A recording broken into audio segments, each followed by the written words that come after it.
पुणे ग्रामीण पोलिसांनी अत्यंत जलद कारवाई करत केवळ 14 दिवसात तपास पूर्ण करून दोषारोपपत्र दाखल केले। या प्रकरणात फास्ट ट्रॅक पद्धतीने सुनावणी सुरू असून दररोज कामकाज घेतलं जाते। सरकारी वकील अजय मिसार यांनी दिलेल्या माहितीनुसार एकूण 125 साक्षीदार असून त्यापैकी 82 साक्षीदारांचे जबाब नोंदवले जाणार आहेत। 6 साक्षीदारांची उलट तपासणी पूर्ण झाली। काही महत्त्वाचे साक्षीदार पुढील सुनावणीत हजर राहणार आहेत। या प्रकरणात महत्त्वाचे पुरावे न्यायालयात सादर करण्यात आलेले आहेत। आरोपी आणि पीडित बालिकेचा शेवटचा संपर्क झाल्याचं साक्षीदारांनी सांगितल्याचंही समोर आले। न्यायालयीन प्रक्रिया लवकर पूर्ण करून आरोपीला कठोर शिक्षा मिळावी याची अपेक्षा व्यक्त केली जाते।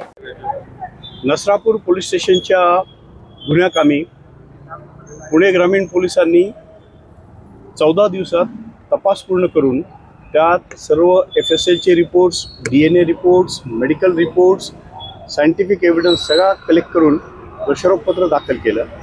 दोषारोपपत्र दाखल केल्यानंतर 1100 पानी दोषारोपपत्रांचं कॉपी ह्या आरोपीच्या वकिलाला देण्यात आली। DSLAकडनं आरोपीतर्फे एकूण 3 वकिलांचा ॲपियरन्स देण्यात आलेला आहे। 1 आठवड्याचा वेळ त्यांना देण्यात आला दोषारोपपत्राचा अभ्यास करण्यासाठी। दोषारोपपत्राचा अभ्यास केल्यानंतर काल आरोपी विरुद्ध चार्जेस फ्रेम करण्यात आलेले आहेत।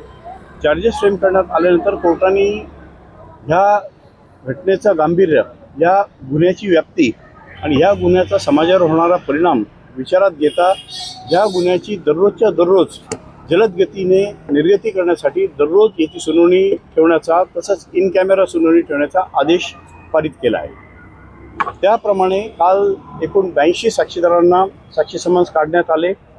पुणे ग्रामीण पोलीस व त्यांच्या पथकाने बऱ्यापैकी समन्स सर्व्हिस केलेली आहे। त्यापैकी एकूण 6 साक्षीदारांची सरतपासणी आणि उलट तपासणी आज कोर्टात नोंदवण्यात आलेली आहे। या बालिकेचा इन्क्वेस्ट पंचनामा जो करण्यात आला होता त्या इन्क्वेस्टचे पंच, त्या बालिकेची आई, फिर्यादी, तिचे वडील, त्यानंतर काही पंच, ह्या बालिकेला शोधण्यासाठी ज्या लोकांनी प्रयत्न केले त्या टीममधले लोक, असे 5 साक्षीदारांची आज सरतपासणी आणि उलट तपासणी पूर्ण झालेली आहे। 6व्या साक्षीदाराची सरतपासणी आज 6 वाजेपर्यंत नोंदवण्यात आली। कोर्टाचा वेळ संपल्यामुळे त्याची पुढील सरतपासणी ही उद्या केली जाईल। उद्या पण प्रॉसिक्युशनकडनं सुमारे 5 ते 6 विटनेस हे एक्झामाइन केले जातील। यात प्रॉसिक्युशनचा पूर्ण प्रयत्न असेल की लवकरात लवकर ही ट्रायल संपवून एक लँडमार्क केस म्हणून त्याचं जजमेंट मिळवणं आणि पीडितेला व तिच्या कुटुंबियांना न्याय मिळवून देणं आणि समाजाला एक चांगला संदेश देणं हा यामागचा हेतू आहे। यासाठी प्रॉसिक्युशन प्रयत्नशील आहे। गुन्हा निष्पन्न झाला होता, एक काल गुन्हा निष्पन्न झाला होता, आज त्याच्यावर काय ऑर्डर झाले का आणि काय? गुन्हा निष्पन्न 1 तारखेला झालाय, गुन्हा नोंदवण्यात आलेला आहे, त्याचं चार्जशीट दाखल करण्यात आलेलं आहे आणि त्यावर पुढचे 1100 पानांमध्ये किती एकूण साक्षीदार नोंदवले होते? साक्षीदार बघा, पोलिसांचे जर तुम्ही चार्जशीट बघाल तर त्याच्यात 100 पेक्षा जास्त साक्षीदार आहेत। तुम्ही more specific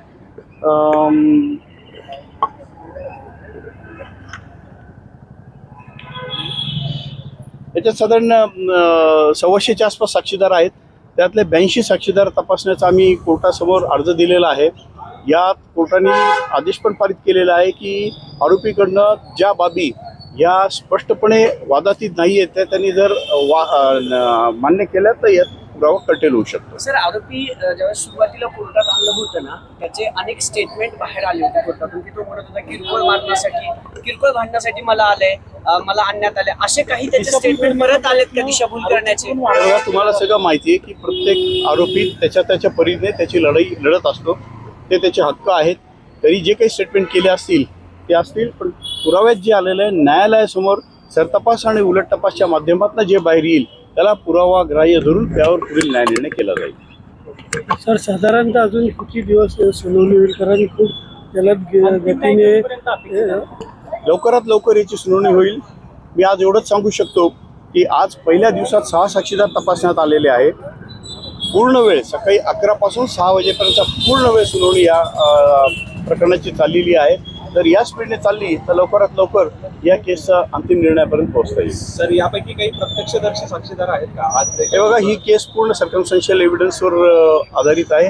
last scene together ज्याला मयत बालिकेस आरोपीच्या सहवासात शेवटचं बघण्यात आलेलं आहे। याबाबत CCTV फुटेज जे आहेत, याबाबत काही DNA टेस्ट आहेत, याबाबत काही साक्षीदारांचे जबाब आहेत, काही लहान मुलांचे जबाब आहेत, त्याचे जबाब न्यायालयात पण नोंदवण्यात आलेले आहेत. या स्वरूपाचा भक्कम पुरावा आहे. सर लास्ट टुगेदर असणारे काही साक्षीदार आज हे झाले का कोर्टासमोर आलेले आहेत. या बातमीसोबतच महाराष्ट्र बुलेटिनमध्ये आता इथेच थांबतोय. अशाच महत्त्वाच्या बातम्यांसाठी पाहत राहा न्यूज मराठी 24/7. नवा भारत, नवा विचार.